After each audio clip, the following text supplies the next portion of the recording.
Good morning students. आज MCom first sem का Indian financial management, Indian financial system, जिस subject के दूसरा यूनिट है बैंकिंग, उसके अंतर्गत अभी हम सीखने वाले हैं एक इम्पॉर्टेंट कॉन्सेप्ट है जिसका नाम है एसेट लायबिलिटी मैनेजमेंट। यानी एक बैंक के अंतर्गत जो एसेट्स हैं और बैंक के जो लायबिलिटीज़ हैं उसको सही ढंग से मैनेजमेंट करना और उनसे कनेक्टेड जो भी विषय हैं उसके बारे में आज अपन पढ़ेंगे।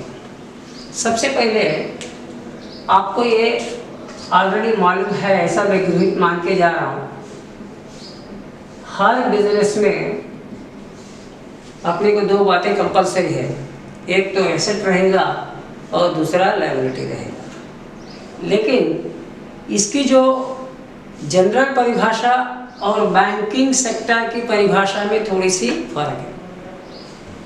बैंकिंग सेक्टर में जितने भी एसेट्स हैं वो एक्चुअली बैंकर ने जो लोन्स एंड एडवांसेस दिए हुए हैं वो लोन्स एंड एडवांसेस के जरिए जो रेवेन्यू उनको मिलने वाले हैं बैंकर को, जो अर्निंग ऑफ इनकम के वजह से लोन्स एंड एडवांसेस को एसेट माना जाता है। और दूसरी बात, लायबिलिटी क्या अर्थ क्या है बैंकिंग सेक्टर में? बैंकिंग सेक्टर में लायबिलिटी मैंने क्या है, जो डिपॉजिट्स है जो बैंकर ने इंस्टीट्यूशनल डिपॉजिटर्स, रिटेल डिपॉजिटर्स और इंडिविजुअल डिपॉजिटर्स से जो पैसा डिपॉजिट्स में लेते हैं, जिसके लिए उनको इंटरेस्ट देना पड़ता है, भला वो नॉमिनल हो लेकिन जो इंटरेस्ट देना पड़ता है वो लायबिलिटी है। यानी अपने को भी सीधा सीधा ये जानना है, जो बैंक्स के अंतर्गत एसेट्स की मैनेजमेंट कैसी होती है और लायबिलिटीज की मैनेजमेंट कैसी होती है, और उसके बाद है अपने को एसेट्स एंड लायबिलिटीज की मैनेजमेंट कैसी होती है। ये तीन बातें अपने को करना है। सबसे पहले क्या है, लायबिलिटीज की मैनेजमेंट कैसी होती है, एसेट्स की मैनेजमेंट कैसी होती है, और उसके बाद एसेट एंड लायबिलिटी दोनों की मैनेजमेंट कंबाइंड वे में कैसे किया जाता है। तो ये बातें अपने को जानना है। सबसे पहले ये जो एसेट लायबिलिटी मैनेजमेंट माने क्या है? It is a practice of managing various risks that arise due to the mismatches between the assets and liabilities of a bank. Generally अपने को पता है बैंक के पास एसेट्स भी रहता है और बैंक के पास लायबिलिटीज भी रहता है।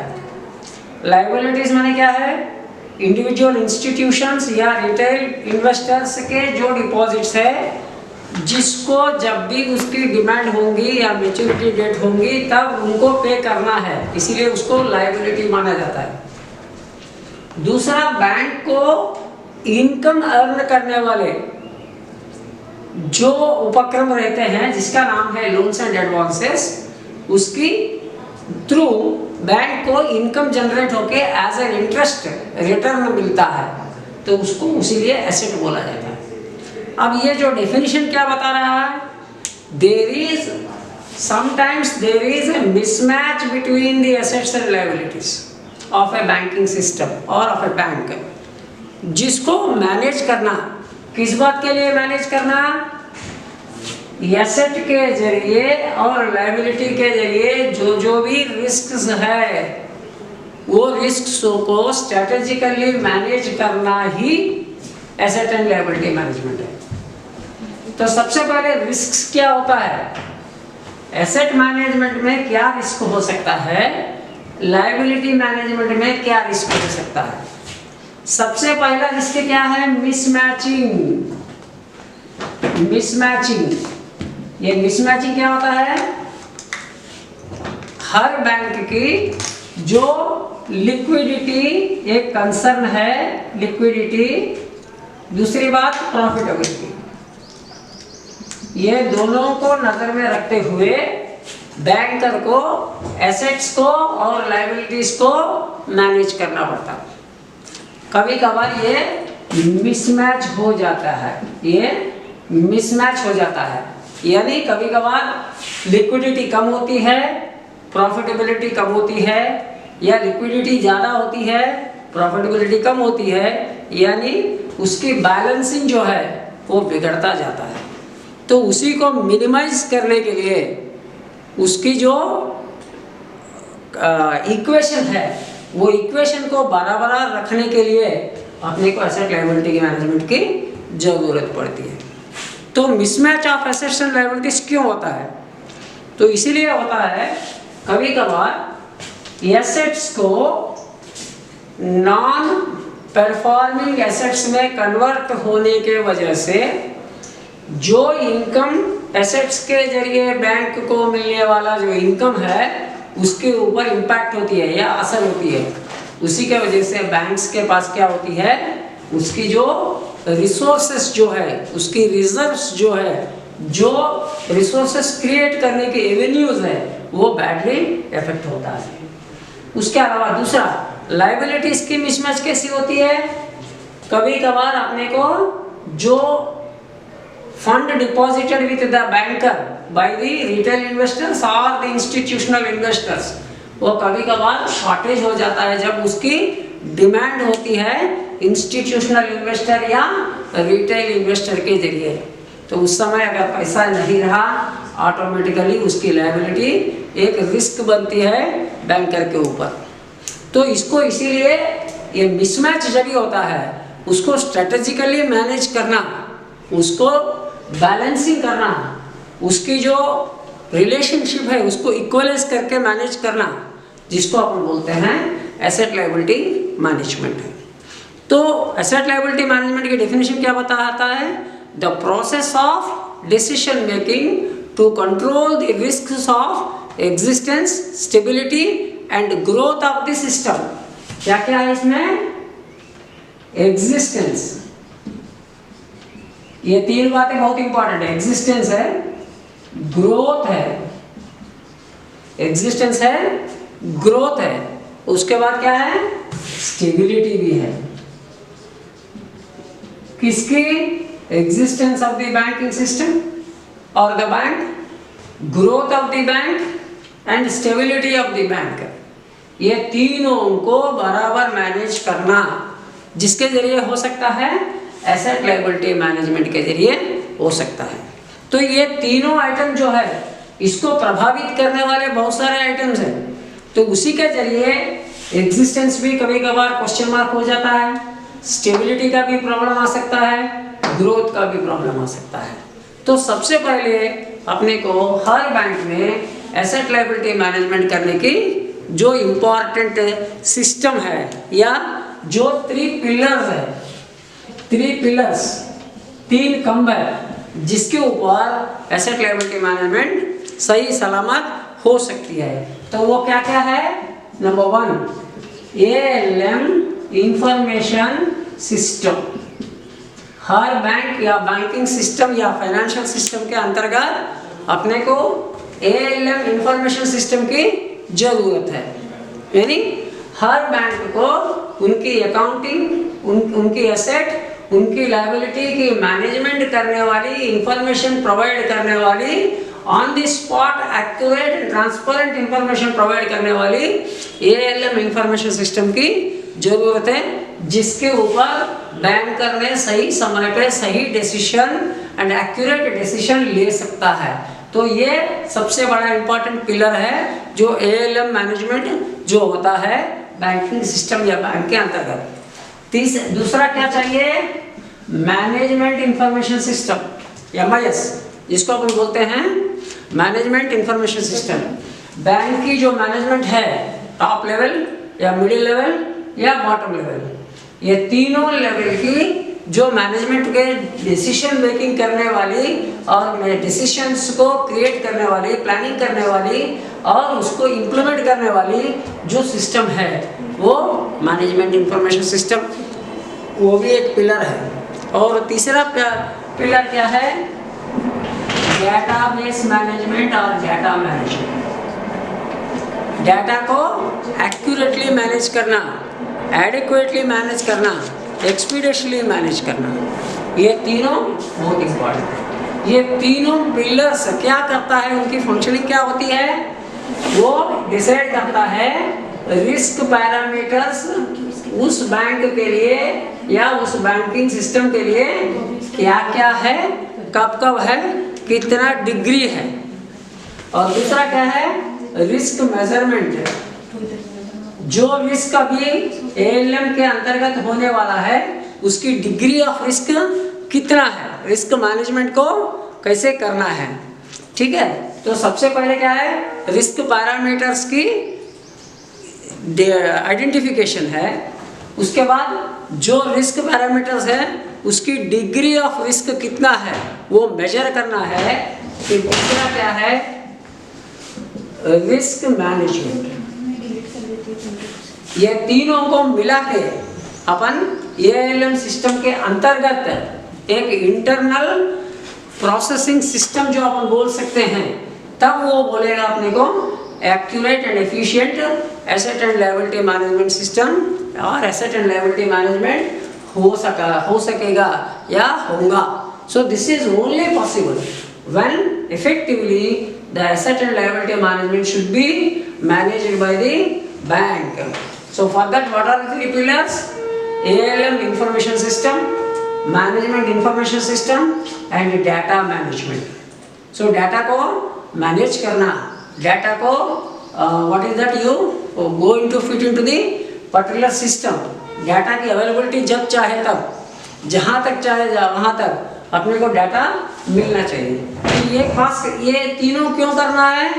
इसके लिए करना है। क्या करना है? रिस्क पैरामीटर्स क्या है उसको आइडेंटिफाई करना है। दूसरा क्या है, degree of risk her parameter के अंतर्गत या हर ट्रांजैक्शन के अंतर्गत कितना है, और उसके बाद रिस्क को सही सलामत कैसे मैनेज किया जाता है। तो बैंकर के पास एसेट लायबिलिटी मैनेजमेंट में कौन कौन सी रिस्क है? सबसे पहले है करेंसी रिस्क है, करेंसी से रिलेटेड रिस्क है, या चाहे वो नेशनल लेवल पे हो या इंटरनेशनल लेवल पे हो। और दूसरा क्या है, इंटरनल रेट ऑफ रिटर्न, जो अपन कैपिटल बजटिंग के अंतर्गत अपन ने पढ़े हैं वो है इंटरनल रेट ऑफ रिटर्न। लेकिन internal rate of return bankers के इसमें क्या होता है, इंटरेस्ट रेट, इंटरेस्ट रेट की जो रिस्क होती है जिसको अपन बोलते हैं इंटरनल रेट ऑफ रिटर्न या IRR, इंटरेस्ट रेट रिस्क बोलता है। तो ये दोनों को अगर सही सलामत अपने को मैनेज करेंगे तो अपने को एसेट एंड लायबिलिटी मैनेजमेंट के अंतर्गत अपना जो फंडामेंटल ऑब्जेक्टिव्स है वो क्या है, liquidity management and profitability management. ये दोनों हो सकता है, liquidity management and profitability management. ये दोनों को संभव कब होगा, जब बैंक ने करेंसी रिस्क को इफेक्टिवली मैनेज करना, इंटरेस्ट रेट रिस्क को भी इफेक्टिवली मैनेज करना। अब करेंसी रेट रिस्क या करेंसी रिस्क क्या होता है? करेंसी रिस्क क्या होता है, तो बैंक के पास जब लिक्विडिटी चाहिए उस लिक्विडिटी के अनुसार जितनी बैलेंस ऑफ करेंसी और द कैश और द रिसोर्सेस रहना चाहिए वो अगर नहीं रहा तो भी प्रॉब्लम है, अगर ज़्यादा रहा तो भी प्रॉब्लम है। तो इसीलिए करेंसी रिस्क को मैनेज करना अनिवार्य है। पर्टिकुलरली इंटरनेशनल लेवल में जो currency fluctuations and currency value की जो फ्लक्चुएशंस होती है उसके जरिए रिजर्व बैंक ऑफ इंडिया, अपने देश में जो सेंट्रल बैंक है, जो सेंट्रल बैंकिंग सिस्टम जो है वो एक नीति बनाती है जिसका नाम है मॉनेटरी पॉलिसी। तो मॉनेटरी पॉलिसी और फिस्कल पॉलिसीज की जो मैनेजमेंट होती है उस समय में करेंसी रिस्क अराइज हो सकता है। तो इसीलिए करेंसी रिस्क को मैनेज करते हुए लिक्विडिटी एंड प्रॉफिटेबिलिटी को मैनेज करना है। और दूसरा क्या है, इंटरेस्ट रेट रिस्क। कभी कभार इंटरेस्ट रेट जो है वो ज़्यादा होने की वजह से तुम्हारा लोन लेंडिंग इफेक्ट हो सकता है, कम होने के वजह से भी इफेक्ट हो सकता है। तो इंटरेस्ट रेट एक रिस्क पॉइंट है। तो इंटरेस्ट रेट रिस्क और करेंसी रिस्क ये दोनों को अगर अप्रोप्रिएटली मैनेज किया जा सकते हैं तो ऑटोमेटिकली अपनी जो एसेट एंड लायबिलिटी मैनेजमेंट जो है वो परफेक्ट होता है। और एएलएम जो है एसेट एंड लायबिलिटी मैनेजमेंट क्या है, बराबर हर क्षण, हर समय, हर दिन करने वाली डे टू डे कंसर्न का मैटर है। Every day it should be carefully managed by the banker. इसीलिए बैंकर्स के अंदर, हर बैंक के अंदर क्या होता है, एक करेंसी चेस्ट रहता है। रिजर्व बैंक का एक करेंसी चेस्ट रहता है जिसका अपन आरबीआई अकाउंट बोल सकते हैं। तो हर बैंकर ने अपनी asset and liability management system, अपनी करेंसी रिस्क और इंटरेस्ट रेट रिस्क को मैनेज करने के लिए क्या करते हैं, वो करेंसी चेस्ट के सहारे से, यानी रिजर्व बैंक की जो अकाउंट है हर बैंक की ब्रांच में, उसके जरिए एसेट एंड लायबिलिटी को मैनेज करते हुए लिक्विडिटी एंड प्रॉफिटेबिलिटी को इफेक्टिवली मैनेज करना अनिवार्य है। और ये हर दिन की काम है, हर क्षण की काम है, हर ट्रांजैक्शन की काम है। तो इसीलिए डाटा मैनेजमेंट अनिवार्य है और data management accurate and transparent and perfect होना चाहिए। उसके जरिए डाटा को कहाँ इनपुट करेंगे, मैनेजमेंट इंफॉर्मेशन सिस्टम में इनपुट करेंगे और डाटा को एमआईएस के जरिए मैनेज करते हुए जो भी डिसीजन लेना है एसेट एंड लायबिलिटी मैनेजमेंट करने के लिए वो करेंगे एएलएम इंफॉर्मेशन सिस्टम। ये तीनों के जरिए asset and liability management effective हो सकता है। कल अपन पढ़ेंगे नॉन परफॉर्मिंग एसेट्स जिसका नाम है एनपीए, जिसके जरिए अपन कल पढ़ेंगे। यानी ये जो टॉपिक है asset and liability management and non performing assets दोनों इंटरट्वाइंड है या इंटर रिलेटेड है या इंटरडिपेंडेंट है। तो बैंकिंग सिस्टम में एक चुनौती जो है, एक चैलेंज जो है, एक रिस्क फैक्टर जो है वो है एसेट लायबिलिटी मैनेजमेंट। अगर एसेट लायबिलिटी मैनेजमेंट बराबर नहीं हो पाया है तो ऑटोमेटिकली बैंक को सेकंड रिस्क क्या हो सकता है, नॉन परफॉर्मिंग एसेट्स जनरेट होने की रिस्क ज्यादा होती है। तो इसीलिए अपने को एसेट एंड लायबिलिटी मैनेजमेंट कितनी एक्यूरेटली, कितनी परफेक्टली, कितनी एफिशिएंटली करना है उतना एफिशिएंटली करना अनिवार्य है। क्यों, ये मिसमैचिंग जो वर्ड अपन ने यहाँ पे यूज किया था एएलएम में वो नहीं आना चाहिए, वो प्रॉपरली मैचिंग होना चाहिए और इक्वली बैलेंसिंग होना चाहिए। और कैसे होना चाहिए, जो डाटा है उसको एमआईएस के जरिए मैनेजिंग एंड प्रोसेसिंग करते हुए सही डिसीजंस स्ट्रेटजीज को डिजाइन करते हुए और एएलएम इंफॉर्मेशन सिस्टम के जरिए उसको इंप्लीमेंट करना अनिवार्य है। ठीक है, कल की जो क्लास में अपन पढ़ेंगे नॉन परफॉर्मिंग एसेट्स के बारे में। Thank you very much.